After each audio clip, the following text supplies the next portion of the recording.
Assalamualaikum warahmatullahi wabarakatuh. Hai anak-anak, bagaimana kabarnya hari ini? Semoga tetap semangat dalam belajar ya. Hari ini kita akan belajar tematik kelas 4, tema 1, indahnya kebersamaan. Subtema 1 yaitu keberagaman budaya bangsaku.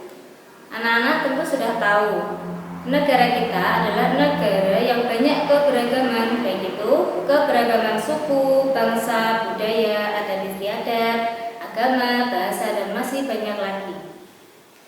Lalu bagaimana ya cara kita mengetahui atau menyikapi hal tersebut? Yuk kita cari tahu dan belajar materi hari ini, yaitu persatuan dan kesatuan dalam keberagaman. Selanjutnya, mari kita simak penggalan cerita berikut ini. Pak Sami, Pak Encep, Pak Made, dan Pak Udin dan Pak Nur tinggal di kampung Babakan.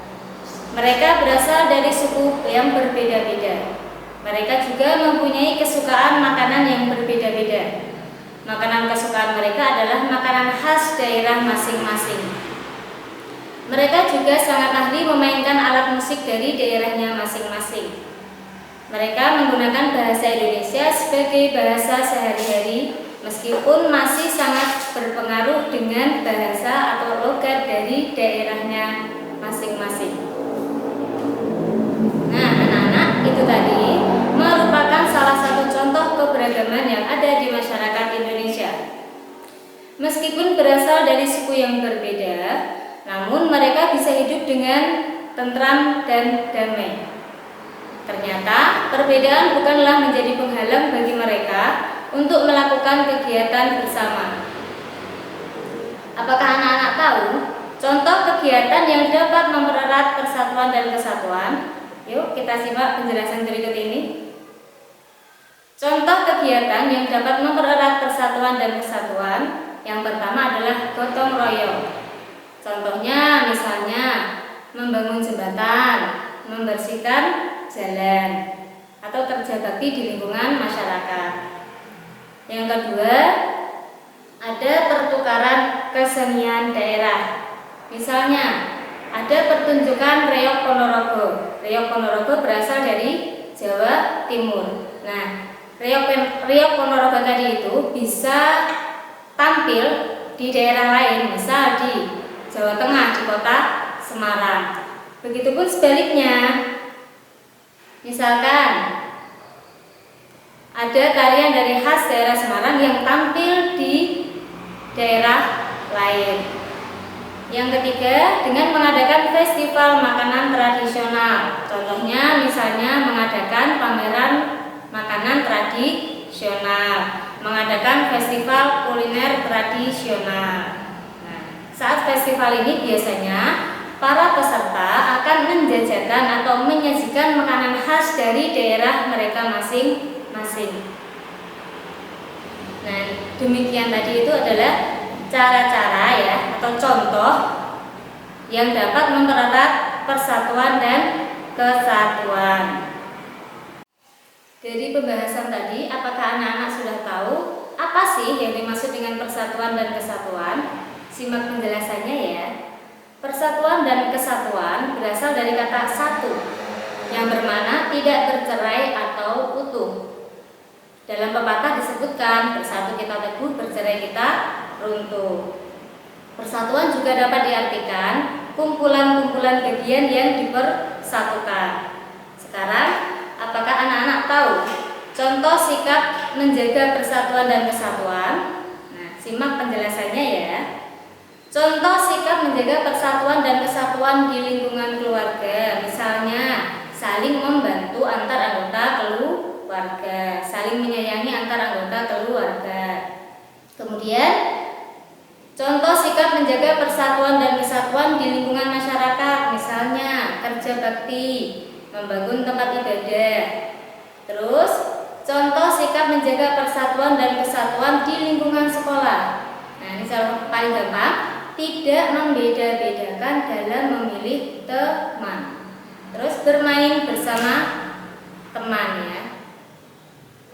Nah, anak-anak, itu tadi contoh menjaga persatuan dan kesatuan di lingkungan sekitar kita.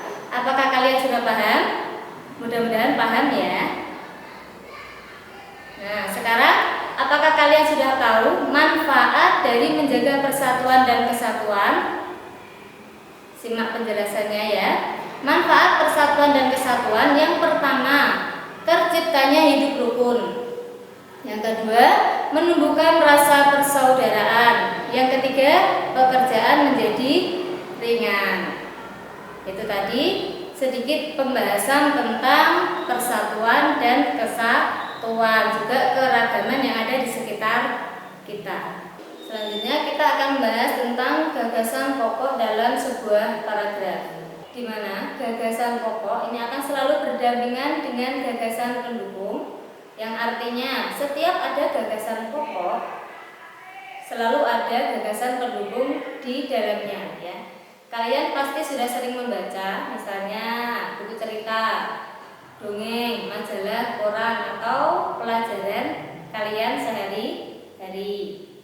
Di bacaan tersebut pasti terdapat yang namanya sebuah paragraf. Paragraf dikatakan sempurna apabila di dalamnya terdapat gagasan pokok dan gagasan pendukung. Kalian pasti bertanya, gagasan pokok dan gagasan pendukung itu apa? Andaikan dalam setiap paragraf terdapat 5 kalimat, di mana 1 kalimat akan menjadi gagasan pokok dan 4 lainnya akan menjadi gagasan pendukung. Ingat, dalam 1 paragraf hanya terdapat 1 gagasan pokok saja dan yang lainnya merupakan gagasan pendukung. Nah, apa yang disebut dengan gagasan pokok itu? Gagasan pokok adalah ide utama yang dibahas dalam suatu bacaan, baik itu kalimat inti atau pokok paragraf. Gagasan pokok disebut juga gagasan utama. Yang kedua, ide pokok atau pokok pikiran. Yang ketiga, biasanya gagasan pokok itu terletak bisa di awal paragraf, tengah paragraf, atau di akhir paragraf. Gagasan pendukung adalah uraian atau tambahan informasi dari gagasan pokok. Gagasan pendukung disebut juga gagasan penjelas. Yang kedua, menjelaskan gagasan pokok. Untuk lebih jelasnya, perhatikan teks berikut. Pawai budaya sangat menarik bagi warga Kampung Babakan. Pawai ini selalu menampilkan keragaman budaya Indonesia. Udin dan teman-temannya tidak pernah bosan menanti rombongan pawai lewat. Tahun ini mereka datang ke alun-alun untuk melihat pawai tersebut. Kakek Udin pun terlihat sabar menanti. Terdengar suara gendang yang menandakan rombongan pawai semakin dekat. Dari kalimat tersebut, kita dapat mengetahui apa gagasan pokoknya dan apa gagasan pendukungnya. Untuk menemukan gagasan pokok, temukan kalimat utamanya. Kalimat utamanya adalah pawai budaya sangat menarik bagi warga Kampung Babakan. Kemudian gagasan pokoknya adalah pawai budaya di Kampung Babakan. Kemudian setelah menemukan gagasan pokok, kita dapat menyimpulkan bahwa dalam 1 paragraf hanya terdapat 1 gagasan pokok dan yang lainnya menjadi gagasan pendukungnya. Maka dari itu, setelah menemukan gagasan pokok, berarti yang lain menjadi gagasan pendukungnya. Apa saja yang menjadi gagasan pendukungnya? Gagasan pendukungnya adalah yang pertama, pawai ini selalu menampilkan keragaman budaya Indonesia.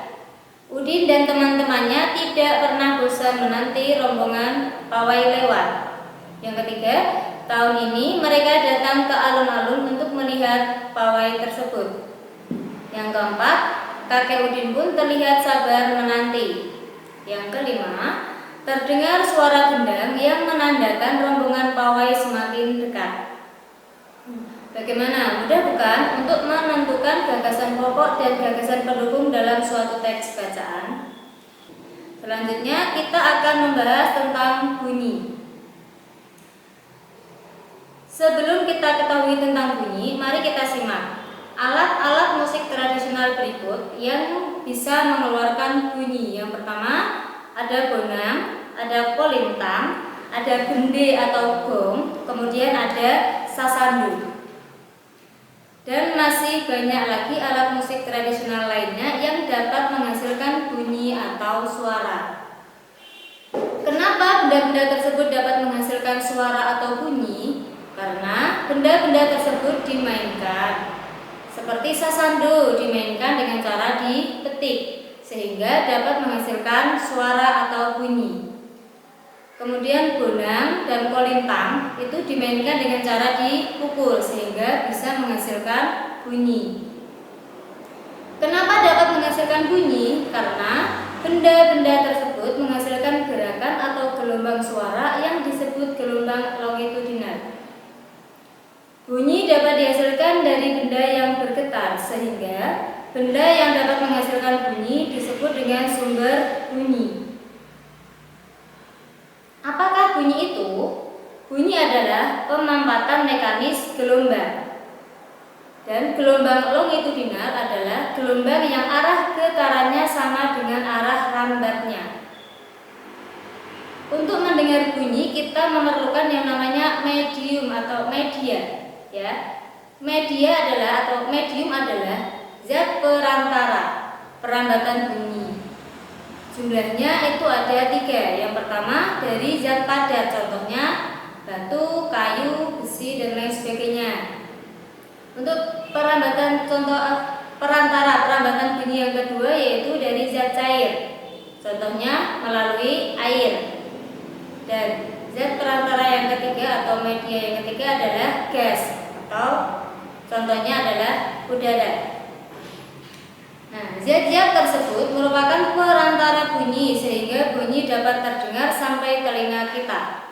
Sedangkan bunyi atau suara tidak dapat terdengar atau merambat melalui ruang hampa udara.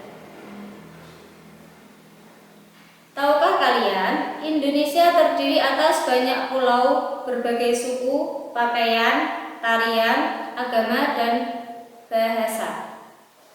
Yuk kita cari tahu tentang keberagaman. Indonesia wilayahnya terbentang dari Sabang sampai Merauke. Tentunya setiap daerah di Indonesia memiliki keunikan yang berbeda-beda. Indonesia terdiri atas berbagai suku dan budaya, tetapi tetap dalam satu wadah kesatuan negara Republik Indonesia atau biasa kita sebut dengan NKRI. Keberagaman adalah anugerah Allah yang wajib kita syukuri. Sekarang saatnya kita belajar budaya daerah di Indonesia yang dimulai dari contoh yang akan kita ambil dari Provinsi Sumatera, yang akan kita bahas dari Sumatera Barat. Suku bangsa yang tinggal di Sumatera Barat adalah suku Minang, yang biasa disebut atau yang biasa kita sebut sebagai orang Padang. Suku Minang memiliki alat musik tradisional bernama saluang yang dimainkan dengan cara ditiup. Tarian tradisionalnya adalah tari piring yang propertinya jelas menggunakan piring. Contoh selanjutnya dari Pulau Jawa yang akan kita bahas dari Jawa Barat. Suku bangsa yang ada di Jawa Barat adalah suku Sunda. Suku ini terkenal dengan logat bahasa Sundanya. Alat musik yang ada, beberapa di antaranya adalah angklung yang dimainkan dengan cara digoyangkan, kendang dimainkan dengan cara dipukul, kecapi dimainkan dengan cara dipetik. Sedangkan tarian tradisionalnya adalah tari merak. Contoh yang ketiga adalah dari Provinsi Papua. Suku bangsa yang ada di Papua adalah suku Asmat. Alat musiknya bernama tifa. Tifa dimainkan dengan cara dipukul. Tarian tradisionalnya namanya tari sajojo yang menarikannya menggunakan properti dari alat musik tifa tersebut. Itu tadi beberapa ragam budaya yang ada di Indonesia. Kemudian kita akan membahas materi tentang gerak dasar tari daerah. Indonesia memiliki banyak keberagaman, salah satunya adalah tarian daerah. Contoh tarian daerah yang ada di Indonesia adalah ada Reok Ponorogo dari Jawa Timur, ada tari pendek dari Bali, dan lain sebagainya. Kali ini kita akan mempelajari dasar-dasar gerak tari Bungung Jempa. Ya, tari Bungung Jempa berasal dari Aceh, Sumatera Utara. Gerak dasar tari Bungung Jempa ini terbagi menjadi dua. Yang pertama, gerakan dengan posisi berdiri, dan yang kedua, gerakan dengan posisi duduk. Nah, untuk gerakan dengan posisi berdiri ini dibagi menjadi beberapa gerakan. Untuk gerakan yang A, kedua tangan di atas, kaki jinjit, hentakkan dua kaki ke kanan 2 kali. Kedua tangan di atas, kaki jinjit, hentakkan 2 kali, ke kiri 2 kali, dengan hitungan 4 kali 8. Untuk gerakan B, menghadap serong ke kanan, kedua jari rapat ditarik ke atas, kaki kanan ke depan. Tangan ditarik ke bawah, kaki kanan mundur. Menghadap serong ke kiri, kedua jari rapat ditarik ke atas, kaki kiri ke depan. Bergantian kanan kiri sebanyak 2 kali 2 kali, dengan hitungan 2 kali 8. Untuk gerakan C, menghadap serong ke kanan, kedua jari rapat ditarik ke atas, kaki kanan ke depan. Tangan ditarik ke bawah, kaki kanan mundur. Kemudian menghadap serong ke kiri, jari kedua tangan dirapatkan lalu ditarik ke atas, kaki kiri melangkah ke depan. Bergantian kaki kanan dan kiri masing-masing sebanyak 2 kali, dengan hitungan 2 kali 8.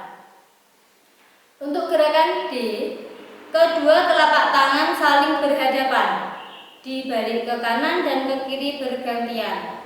Kaki berjalan di tempat sambil diayun, dengan hitungan 4 kali 8. Gerakan E, kedua tangan memegang bahu, tangan didorong ke depan, tangan lurus, jari mengarah ke atas. Kemudian kaki maju bergantian kanan dan kiri dengan hitungan 2 kali 8. Itu tadi adalah untuk gerakan dengan posisi berdiri. Kemudian untuk yang gerakan F sudah mulai pada gerakan tari Bungung Jempa dengan posisi duduk. Gerakan F, tangan kanan di bahu dan tangan kiri di paha. Ditepuk 2 kali secara bersamaan, lakukan secara bergantian kanan dan kiri dengan hitungan 4 kali 8. Kemudian gerakan G, tangan kanan berdiri dan tangan kiri memegang siku. Tangan kiri berdiri dan tangan kanan memegang siku. Kemudian tepuk 2 kali, lakukan secara bergantian dengan hitungan 2 kali 8. Selanjutnya gerakan H, kedua tangan tepuk lurus ke depan, tepuk ke tengah, tepuk ke atas, tepuk ke tengah. Ketika tepuk atas, badan diangkat dengan hitungan 4 kali 8. Yang terakhir gerakan I, kedua tangan memegang lantai, serong ke kanan dan ke kiri, ditarik ke atas, tangan lurus, serong ke kanan dan ke kiri bergantian dengan hitungan 2 kali 8. Demikian materi yang bisa saya sampaikan ya dari tema 1, indahnya keberagaman, subtema 1, keberagaman budaya bangsaku.